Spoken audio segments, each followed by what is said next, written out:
So anyone who knows me knows that I'm really keen on people learning as much as possible about racial microaggressions. Okay. So these are everyday words, expressions, actions that communicate to ethnic minorities that they are unwelcome, they are invisible, and they're incapable of performing well, and also they're not worthy of being trusted. Okay. So these happen, unfortunately, very, very frequently. So how do we deal with those? So today I'm going to share with you, I mean, there's lots of different ways of dealing with them, but I'm going to share with you one particular model known as the action model by Dr. Tasha D'Souza.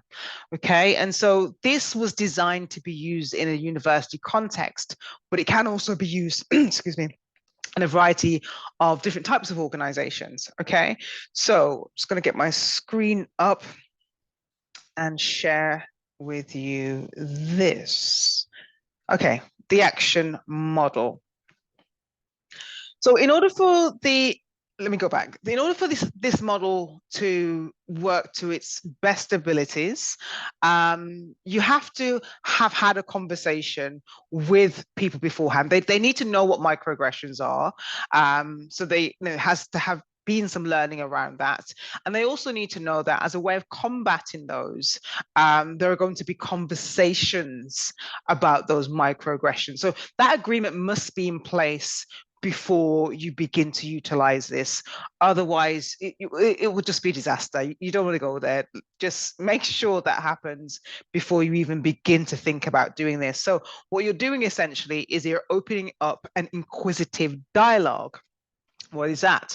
An inquisitive dialogue allows others to determine if they experience a microaggression and if how they want to share their experiences in response. This practice also centers the understanding and sharing of perspectives and experiences rather than a debate on semantics. So we're being specific now about, again, we've decided that when microaggressions happen, as a way of combating those, as a way of educating ourselves, as a way of giving ethnic minorities an opportunity to speak about them if they want to, we're going to utilize inquisitive dialogue. Okay. So it gives it gives ethnic minorities that choice, because sometimes that's what happens. Ethnic minorities want to speak out, but they don't because they're afraid of being shut down. They're afraid of not being believed, having their experiences dismissed, their feelings dismissed. So when when a conversation is brought up, some people, not everybody, will take up the opportunity to have their voice heard. Others, people are individuals. Others may not want that, but they might welcome the fact that, whoa, a conversation is actually happening. Wow, this is strange, because quite often ethnic minorities are just left to deal with the aftermath of microaggressions. But also what it does is it educates people. Okay, I'm going on. So I'm going to move on. So what is the action model? This is it. Okay, so it's by Dr. Tasha D'Souza, and this model was designed to work within a university context. So what do you want to do when a microaggression pops up? Let's say it happens in a classroom setting. Okay, and I'm just going to use the example of somebody says, well, I don't see skin color, I treat everybody the same. So when that comment comes up, let's say Jake, for want of a better or different name, Jake, nothing wrong with Jake, by the way. Jake says, I don't see skin color. So as I'm the lecturer in charge, I might say, right, as you know, guys, we have agreed that when microaggressions come up, we're going to discuss those, right? So I heard the statement, I don't see skin color. And that's something that you've said. What did you mean by that? So you're just asking questions to find out where that thought was coming from. Allow them to talk. You're not saying this in an accusatory way. I can't say that word today. Accusatory way. You just merely, they knew this was going to happen, right? And you're just saying, I just wondered where that was coming from. And so as Jake is speaking, what you want to do is to carefully listen to find out where this person is coming from. Okay. And if you've set this up right, they're not going to feel really defensive, but they'll just be open about what they mean by that. Okay. And then what you want to do is to tell others what you observed. So when that statement was made, so I don't want to harp on too much about Jake because I don't want to put the spotlight too much on him. So we're opening this out now. So tell others what you've observed. When that statement was made, I did noticeably, I saw that people were uncomfortable with that. I felt uncomfortable myself, and I just wanted to explore that a little bit. Moving on to the next one, so impact exploration. So what impact might that have had? Because you may not know what that impact is, but you want to explore that, but also you're giving people the opportunity, if they want to come in and contribute and say, well, actually, this is how I felt. So what you might say is, I just wonder what sort of impact that might have on somebody for whom skin color is a part of their identity. Okay.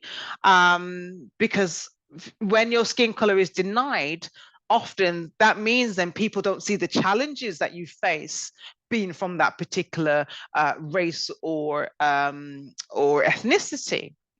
Okay. And then, if people want to speak, they can jump in. You can leave it to go quiet for a bit. That's okay. Okay.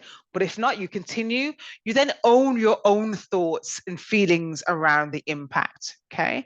And you may not be an ethnic minority saying this, and that's totally okay. What you want to do is to own your thoughts and your feelings around this. So, as I said, I felt quite uncomfortable when that statement was made, just because I know that a lot of people do identify with their skin color because of the experiences that happen to them on a regular basis. So it just left me wondering, how that might make other people feel. Again, giving people the opportunity to jump in if they want to. And then you talk about next steps. So I would like to think that everybody can show up to this classroom feeling totally confident that they belong here and that they are seen and they are heard. Okay. And so therefore, statements which might indicate otherwise, I'd rather they were not said in this classroom. And again, it's always about feeling that tone, because again, you don't want to be pointing the finger at Jake, but at the same time, you don't want to be saying to all the ethnic minorities in the room, say something, please save me. It's not that. You're feeling your way through. Okay. And the more you do it, the more you become confident doing it. It won't always be easy. You may have silence from the ethnic minorities, or you may have people who are very vocal, and then you got to manage that situation. You may have Jake who becomes quite defensive, and you've got to learn how to manage that. But it's worth it. It's worth it, because for most ethnic minorities, when they go through microaggressions, racial microaggressions, they are left alone. They are essentially told that your experience is not important, your feelings are not important. Okay, stop talking about it. You just go and deal with your stuff over there, and that can be extremely hurtful and, at the worst, traumatic. Okay, so as much as this may feel uncomfortable, it's worth going through the process. And that's all I wanted to share with you today. Thank you so much. And I look forward to seeing you on the next video. Bye.